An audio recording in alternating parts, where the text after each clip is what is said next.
नमस्कार आप सभी को। देखिए ये हमारा Jharkhand B Ed M Ed entrance exam के लिए टीचिंग एप्टीट्यूड का क्लास नंबर 6 है। एंड आज के इस क्लास में हम पढ़ेंगे एटीट्यूड टुवार्ड्स एजुकेशन यानी कि शिक्षा के प्रति दृष्टिकोण के अंतर्गत आने वाले कुछ इम्पोर्टेंट टॉपिक के बारे में। हालांकि ये आपके सिलेबस में पढ़ना है, लेकिन इसके अंतर्गत आपको बहुत सारा टॉपिक पढ़ने को होता है।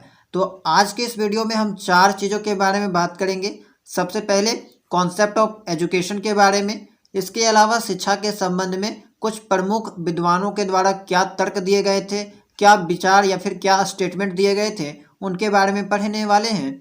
साथ ही शिक्षा की क्या विशेषताएं हैं, शिक्षा के क्या ऑब्जेक्टिव्स है, क्या उद्देश्य है, इन सभी चीज़ों के बारे में डिटेल में डिस्कस करेंगे। एंड साथ ही हम आपको लास्ट में कुछ इम्पॉर्टेंट क्वेश्चन भी बताने वाले हैं, जिसका चांस है कि वो आपके एग्जाम में पूछा जा सकता है। तो चलिए क्लास को स्टार्ट करते हैं। अगर आप झारखंड बीएड या एमएड एंट्रेंस एग्जाम में गवर्नमेंट कॉलेज चाहते हैं या अच्छा से अच्छा मार्क्स स्कोर करना चाहते हैं, तो ज़रूरी बन जाता है कि आपको क्लास करना जो है वो अत्यंत ज़रूरी है। क्लास को लास्ट तक जरूर देखिएगा।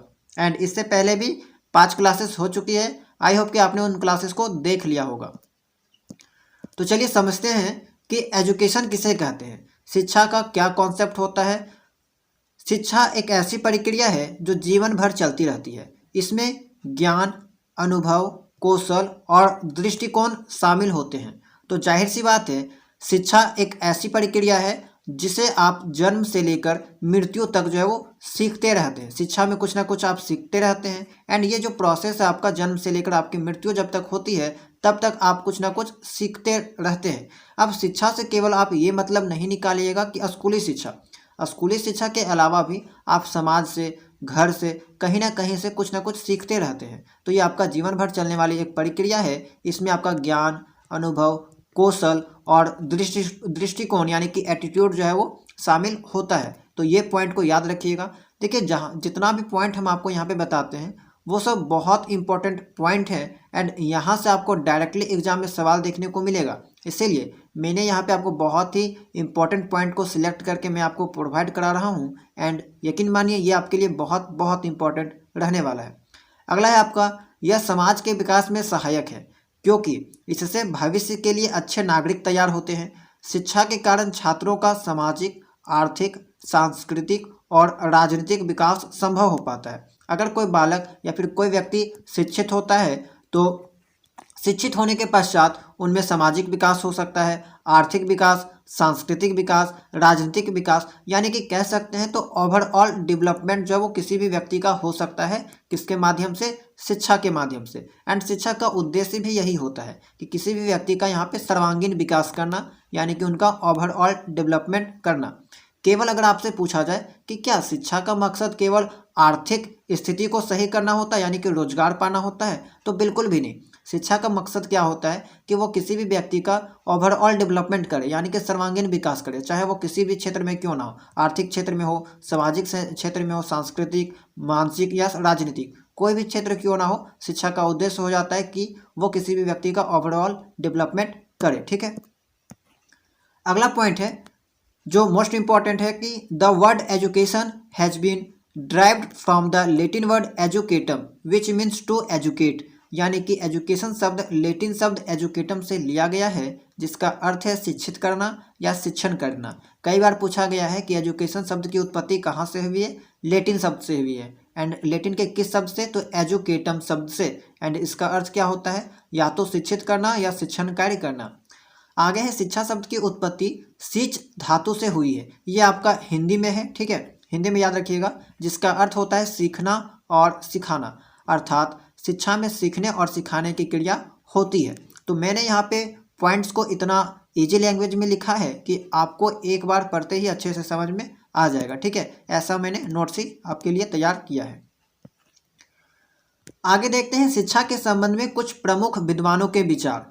अब यहाँ पे जो है वो विभिन्न विद्वानों के द्वारा शिक्षा का अलग अलग डिफिनेशन, अलग अलग परिभाषा दिया गया है। एंड यहाँ पे मैं आपको जो वो 8 से 9 इम्पॉर्टेंट डिफिनेशन के बारे में बताऊंगा, जिसको आपको याद कर लेना है। एंड इसमें आपको ना कोई भी संशोधन नहीं करना है, क्योंकि ये एक तरह से स्टेटमेंट है एंड इसको आप एज इट इज याद कीजिएगा, क्योंकि यही एज इट इज प्रश्न आपको जो एग्जाम में देखने को मिलेगा।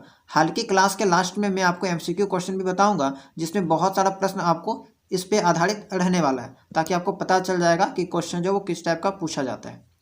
तो एक मनोवैज्ञानिक कह सकते हैं या फिर विद्वान कह सकते हैं, J.S. मिल, इन्होंने कहा था कि शिक्षा के माध्यम से एक पीढ़ी के लोग दूसरी पीढ़ी के लोगों को संस्कृति ट्रांसफर करते हैं, यानी कि अपना जो कल्चर है उसको ट्रांसफर करते हैं, ताकि वे इसे कंजर्व कर सके, रिजर्व कर सके या फिर कंजर्व कर सके, संरक्षित कर सके, और यदि संभव हो तो इसमें प्रगति भी कर सके। तो ये जो स्टेटमेंट है वो किसके द्वारा दिया गया था? तो J.S. मिल के द्वारा। ठीक है, ये आप याद रखिएगा। सेकंड है आपका टैगोर के अनुसार, रविंद्रनाथ टैगोर। तो शिक्षा का अर्थ मन को सत्य की खोज करने और उसे अपना बनाते हुए अभिव्यक्त करने में सक्षम बनाना है। तो इसके अकॉर्डिंग एजुकेशन का डिफिनेशन क्या दिया गया था कि the meaning of education is to enable the mind to discover the truth and to express it while making its own. तो ये स्टेटमेंट आपको एज इट इज याद कर लेना है। विवेकानंद के अनुसार तो शिक्षा मनुष्य में निहित पूर्णता का प्रदर्शन है, यानी कि education is the display of the perfection embodied in a man. ठीक है, तो ये बात आपका विवेकानंद जी के द्वारा कहा गया था। नेक्स्ट है कांट के अनुसार, कांट भी एक विद्वान का नाम है। इन्होंने कहा था कि education is the development of the completeness of the individual to which he is capable, यानी कि शिक्षा व्यक्ति की संपूर्णता का विकास है जिसके लिए वह सक्षम होता है। आगे है फ्रॉबेल। फ्रॉबेल का कहना था कि शिक्षा वह प्रक्रिया है जिसके द्वारा बच्चे की जन्मजात शक्तियां सामने आती हैं। ये भी आपके एग्जाम में किसी ना किसी एग्जाम में मतलब कि कई बार पूछा गया है टीचिंग से रिलेटेड एग्जाम में, एंड इसी कारण मैंने इस पॉइंट को यहाँ पे शामिल भी किया है। ठीक है, तो फ्रॉबेल के अनुसार शिक्षा वह प्रक्रिया है जिसके द्वारा बच्चे की जन्मजात शक्तियाँ सामने आती हैं। चलिए आगे देखते हैं। आगे है अरस्तु के अनुसार। तो अरस्तु का कहना है कि शिक्षा स्वस्थ शरीर में स्वस्थ मन का निर्माण है। तो स्वस्थ शरीर में स्वस्थ मन का निर्माण है, तो ये बात आपका अरस्तु के द्वारा कहा गया था, यानी कि education is the creation of healthy mind in a healthy body. ठीक है। महात्मा गांधी के अनुसार शिक्षा से मेरा तात्पर्य बालक तथा व्यक्ति के शरीर, मस्तिष्क तथा आत्मा का सर्वोत्तम विकास करना है। राधाकृष्णन के अनुसार शिक्षा को मनुष्य और समाज का निर्माण करना चाहिए। तो यहाँ पे टोटल 8 पॉइंट है। इन 8 पॉइंट को आप अच्छे से याद रखिएगा। हालांकि एजुकेशन का डिफिनेशन जो है वो लगभग नहीं भी तो कहा जाए तो 100 से प्लस विद्वानों के द्वारा दिया गया होगा, लेकिन सभी चीज़ आपको याद नहीं करनी है। मैं आपको वही पॉइंट आपके सामने रखा हूँ जो किसी ना किसी टीचिंग से रिलेटेड एग्जाम में पूछा गया है एंड काफ़ी इंपॉर्टेंट है, जो बार बार किसी ना किसी एग्जाम में पूछा जाता है। ठीक है, तो खास करके ये सब मोस्ट इंपॉर्टेंट पॉइंट बन जाता है। ये सब चीज़ों को आप याद कीजिएगा। आगे देखते हैं कैरेक्टरिस्टिक्स ऑफ एजुकेशन, यानी कि शिक्षा की विशेषताएं क्या क्या है। तो शिक्षा एक सतत प्रक्रिया है, यानी कि लगातार चलती है, कंटिन्यूअस प्रोसेस है, एंड यह व्यक्ति के जन्म से शुरू होकर मृत्यु तक चलती है। यह केवल शिक्षण संस्थानों तक ही सीमित नहीं है। स्टार्टिंग में ही मैंने आपको बताया था, केवल स्कूल के शिक्षा से ही यहाँ पे जो वो शिक्षा का मतलब सीमित नहीं होता, बल्कि व्यक्ति इसे अपने जीवन के किसी भी क्षेत्र से प्राप्त कर सकता है। यह व्यक्ति के आंतरिक गुणों और शक्तियों को विकसित करने में मदद करता है। शिक्षा का उद्देश्य व्यक्ति का आत्म साक्षात्कार करना है। ठीक है, आत्म साक्षात्कार यानी कि वो खुद के अंदर झांक के देख सकता है कि उन्हें जो दुनिया के बारे में कितना पता है, प्रत्येक चीज़ के बारे में उन्हें जो वो ज्ञात होना चाहिए। शिक्षा का उद्देश्य व्यक्ति का आत्म साक्षात्कार है। ठीक है, यह छात्रों की समस्याओं का समाधान करती है और उन्हें अपने जीवन में सही रास्ता चुनने में मदद करती है। देखिए, जितना शिक्षित व्यक्ति होगा उसका सोचने का जो तरीका होगा वो अलग होगा। उचित रूप से शिक्षित समाज एक सभ्य समाज बन जाएगा। बिल्कुल, अगर समाज जो है वो शिक्षित होता है तो वो सभ्य समाज की ओर अग्रसर हो सकता है। इस प्रकार शिक्षा का महत्व मानव समाज के लिए बहुत अधिक है। तो जितना भी पॉइंट्स मैंने आपको बताया, ध्यान से ये सब याद रखिएगा। आगे देखते हैं शिक्षा के उद्देश्य, ऑब्जेक्टिव्स ऑफ एजुकेशन। एजुकेशन के क्या क्या उद्देश्य होते हैं। शिक्षा का सामाजिक बहुत अधिक है, इसीलिए इसे दार्शनिकों और उत्कृष्ट शिक्षकों ने अपने कार्यों में शिक्षा को उच्च स्थान दिया है। शिक्षा व्यक्ति को मानसिक शारीरिक रूप से मजबूत बनाती है।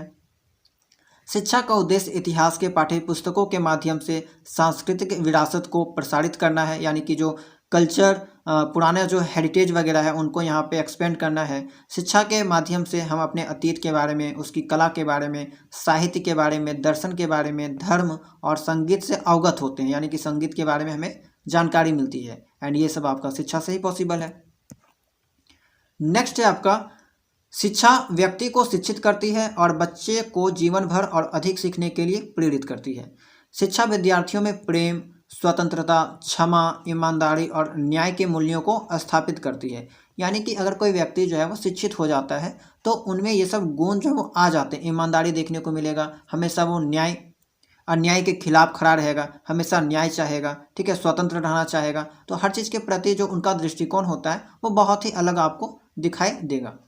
संपूर्ण शिक्षा का तात्पर्य शिक्षा के लिए एक समग्र दृष्टिकोण से है और जो किसी व्यक्ति के संपूर्ण विकास से संबंधित है। इसका उद्देश्य शरीर, मन और आत्मा को अधिकतम सीमा तक विकसित करना है। यह छात्रों में रचनात्मक क्षमता का पोषण करती है जो उन्हें बेहतर आजीविका के लिए योग्य बनाती है। ठीक है, यानी कि जो व्यक्ति शिक्षित होगा उसमें क्रिएटिविटी का गुण पाया जाएगा एंड वो उन्हें जो है उनके आजीविका को चलाने के लिए वो बहुत ही काम करेगा। जैसे आप मान लीजिए कोई फील्ड में बच्चे पढ़ाई करते हैं एंड फिर जो है वो उस फील्ड में कोई जॉब वगैरह कर रहे हैं, कुछ नया नया आइडियाज़ वगैरह लगा के कुछ नया नया क्रिएटिव वगैरह कर रहे हैं, क्रिएटिविटी दिखा रहे हैं, तो वो उनके जॉब के लिए काफ़ी हेल्प कर सकता है, उनकी आजीविका के लिए जो वो काफ़ी मदद करने वाला है।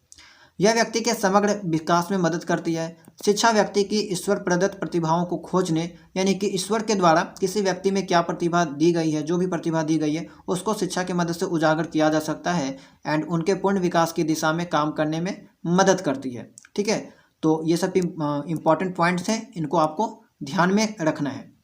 अब देखिए, जितना भी 4 टॉपिक मैंने अभी आपको बताया उन 4 टॉपिक से कुछ इंपॉर्टेंट क्वेश्चन देख लीजिए जो आपके एग्जाम में चांस बनता है कि पूछा जा सकता है। ठीक है,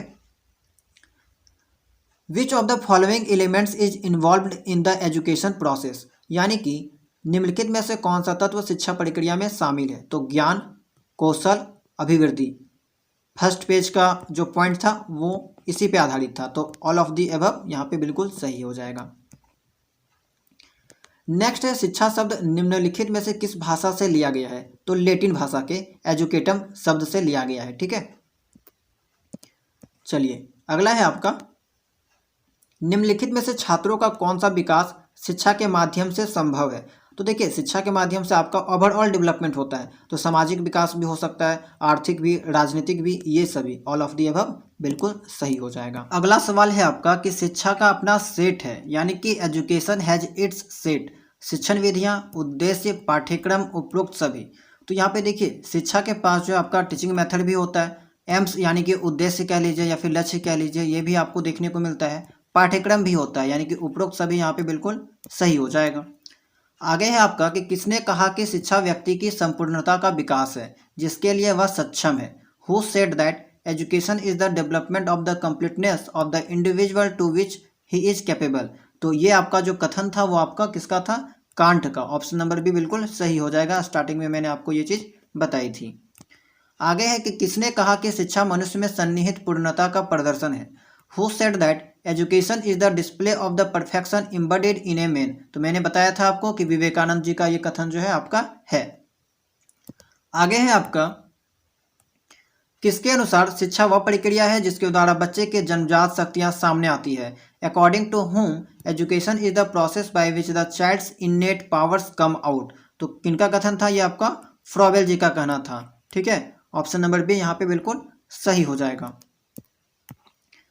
8वां है आपका, निम्नलिखित में से शिक्षा की विशेषता कौन सी है। यह एक सतत प्रक्रिया है, बिल्कुल सही बात है, कंटिन्यूअस प्रोसेस है, हमेशा जन्म से लेकर मृत्यु तक चलती रहती है, लगातार चलती रहती है बिना रुके हुए। यह जन्म से शुरू होकर मृत्यु तक जारी रहता है, ये बात भी सही है। यह शैक्षणिक संस्थानों तक सीमित नहीं है, बिल्कुल सही बात है। ओवरऑल डेवलपमेंट की बात की जाती है तो ये जाहिर सी बात है कि कोई भी एजुकेशनल इंस्टीट्यूट तक लिमिट जो है वो नहीं रहता है। तो उपरोक्त सभी all of the above correct answer हो जाएगा।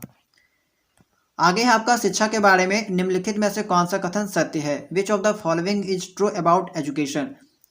यह व्यक्ति के आंतरिक गुणों और शक्तियों को विकसित करने में मदद करता है। बिल्कुल सही बात है। शिक्षा के द्वारा किसी भी व्यक्ति के आंतरिक गुण, इनर जो क्वालिटीज है, जो पावर्स ऑफ एन इंडिविजुअल है, उसको यहाँ पे डेवलप करने का यहाँ पे जो वो हेल्प करता है आपका एजुकेशन। शिक्षा का उद्देश्य व्यक्ति का आत्म साक्षात्कार है। The aim of education is self realisation of the individual. ये भी बात सही है। यह छात्रों की समस्याओं को समाधान करता है। ये भी आपका सही है। तो उपरोक्त सभी all of the above correct answer हो जाएगा। अब आपको समझ में आ गया होगा कि मैंने जितना भी पॉइंट बताया था वो किस टाइप में आपको काम आने वाला है। ठीक है, इसी टाइप का ऑप्शन आपको देखने को मिलेगा एंड आपको जो है वो सवाल का आंसर करना होगा। चलिए लास्ट सवाल देखते हैं आज के क्लास का, एंड ये सवाल आपको कमेंट बॉक्स में इसका आंसर आपको देना है। ठीक है, which of the following is the objective of education. छात्रों का शारीरिक एवं मानसिक विकास करना। इसका उद्देश्य इतिहास की पाठ्यपुस्तकों के माध्यम से सांस्कृतिक विरासत का प्रसारण करना है। यह व्यक्ति के समग्र विकास में मदद करता है। उपरोक्त सभी। तो इसका जवाब आप लोग कमेंट बॉक्स में जरूर दीजिएगा ताकि पता चल सके कि आप लोग क्लास किए या नहीं। ठीक है, तो चलिए, आई होप कि आपको आज का क्लास सभी चीज़ें समझ में आई होगी। क्लास पसंद आया होगा तो वीडियो को लाइक कर दीजिएगा। चैनल में नए होंगे तो चैनल को सब्सक्राइब कर लीजिएगा, और टेलीग्राम चैनल से नहीं ज्वाइन हुए होंगे तो ज्वाइन हो सकते हैं। चलिए मिलते हैं हम लोग नेक्स्ट वीडियो में नए टॉपिक के साथ।